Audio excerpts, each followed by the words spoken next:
Arestadong 5 sangkot umano sa pagbebenta ng verified e-wallet accounts na posibleng nagagamit sa panloloko. Saksi, si John Consulta, exclusive. Huwag tatakbo! Tinangkapang ihagis ang Mark Money na tinanggap ng 5 tinarget ng NBI Cybercrime Division sa labas ng isang kainan sa Commonwealth Avenue sa Quezon City kagabi. Dapat kayo manahimik! Nang halugugin ang kanilang gamit, nakuha ang mga SIM card na rehistrado sa mga e-wallet na pinaka-target ng operasyon. Sa intrapid operation naman sa East Avenue, 2 ang nahuli sa aktong nagbebenta ng kanilang verified e-wallet accounts. We were able to somehow intercept a communication between members of this group, sellers, buyers, and renters ng mga e-wallet accounts. Either pinarerentahan nila or binebenta nila itong account nila sa mga buyers natin, which is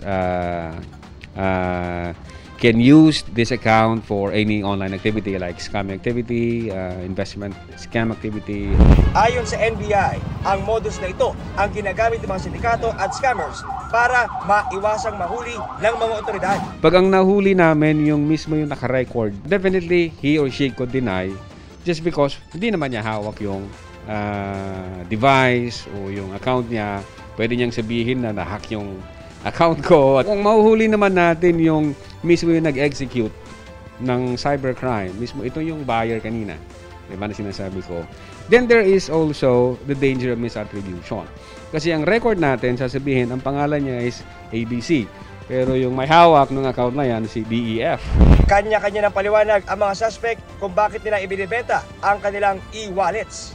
Para po may pambayad po ng upa, sir. Tsaka po, wala rin po pangkain, sir eh. Kailangan lang din po, sir. Ano kasi kailangan? Kailangan sa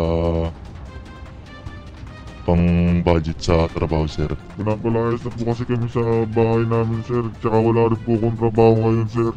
Kaya yun lang po yung inaano ko, yung makikikomission lang po sana ako sa kanila. Hindi ko naman po alam na bawal ibenta. Kala ko yung bumibiling bawal. Yun, kaya naibenta ko po.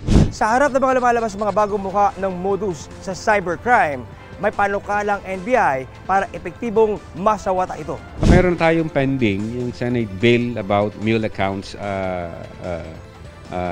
utilization.